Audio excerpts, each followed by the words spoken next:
Welcome, A-star candidates. You're tuning in to our deep dive explainer on IGCSE Accounting 0452. Today, we are tackling petty cash and the Imprest system. I'm your subject specialist, and my job is to build up your foundational logic. And I am your senior examiner. While my colleague here geeks out on the theory, I'm going to be revealing exactly how you can protect your marks under intense exam pressure. So grab your notebooks and let's unlock that top grade. All right, here is our masterclass syllabus for today. We're going to journey through the core architecture, move right into technical execution, level up with AO3 evaluation, and finally wrap up with those highly guarded examiner secrets.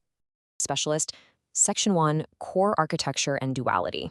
Let's jump right in. Okay, right out of the gate, I have a massive warning for you regarding the 2028 to 2030 syllabus updates. Cambridge has strictly transitioned to modern international terminology. Using outdated terms, that's literally going to cost you marks. You are now required to use terms like irrecoverable debts instead of bad debts and owner's equity. And we need 100% accuracy here, folks. Modern international terminology is now mandatory. Absolutely no exceptions. Absolutely crucial point there. Now, the foundation of literally everything we do in this subject is the immutable accounting equation. Assets equals liabilities plus equity. Think about it. When you process a petty cash voucher to restore an Imprest amount, it's not just happening in a vacuum. It physically shifts the weight of this equation. You have got to maintain that duality, that perfect balance, during the entire fiscal period. Specialist. To really lock down the vocabulary for these shifts, we use a neat little memory hack called PARC. That's P for prepaid, A for accrued, R for realization, and C for consistency.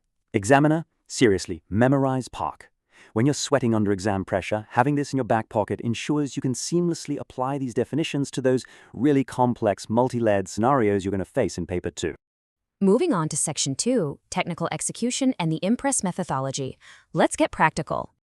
So let's look at the chronological, procedural logic of a single transaction. It's a flow, and it always goes in this exact order. Step 1, you identify the correct source document, like your petty cash voucher or a receipt. Step 2, you record it in the proper book of prime entry. Step 3, you move straight to the T account for balancing. And finally, Step 4, you flow that balance right into the trial balance, which leads seamlessly into your final financial statements. It's like a giant puzzle coming together. And you know what's incredible? How this applies to the real world. Modern fintech AI, think of platforms like Xero, they use this exact same architectural flow. AI-driven accounting actually automates the Imprest system to manage transaction duality using the precise steps you are learning right now. You aren't just memorizing exam theory here, you're learning the structural logic that powers multi-billion-dollar financial software. How cool is that? It is cool, but let's bring it back to the exam. The traditional T-account structure remains the absolute gold standard of double-entry bookkeeping. And, well, humans still make mistakes here.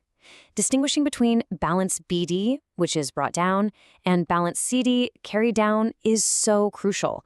Mixing these two up, it's a super common mathematical pitfall, and it will completely derail your entire trial balance.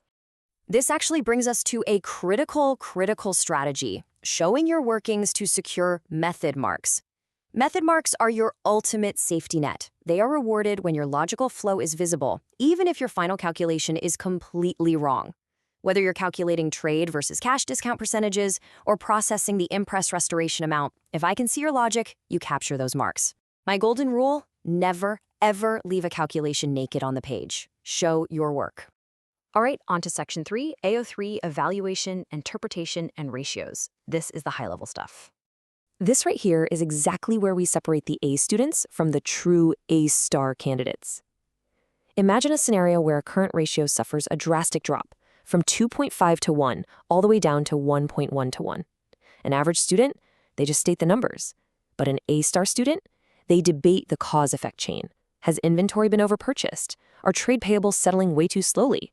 Or perhaps heavy capital expenditure has completely depleted our cash reserves, right down to the petty cash float. You have to provide the analytical tools to answer the why. Inter-firm comparison is another major area for AO3 evaluation. Different businesses utilize entirely different accounting policies. A perfect example is straight line versus reducing balance depreciation. Because of this, making direct comparisons is extremely difficult. You literally have to look past the surface numbers to judge the actual quality of the profit being reported and figure out how efficiently physical assets are being managed over time. And please remember, a business's long-term sustainability and its return on capital employed rely heavily on non-financial factors too. We're talking about staff morale, the physical location of the business, its overall market reputation. These are absolutely vital to a company's survival, yet they aren't even captured in standard accounting records. Always weave these factors into your A-star valuations. It shows you see the big picture. Let's transition to Section 4, Examiner Secrets and Pitfalls. This is the ultimate strategy checklist, pulled directly from recent principal examiner reports. Listen up. Here is a major pitfall to watch out for: failing to accurately distinguish between revenue and capital items. For example, say you buy a small piece of permanent machinery out of petty cash, but you mistakenly record it as a routine revenue expense. That completely distorts the final financial statements. It artificially lowers your profit and throws off the entire balance sheet.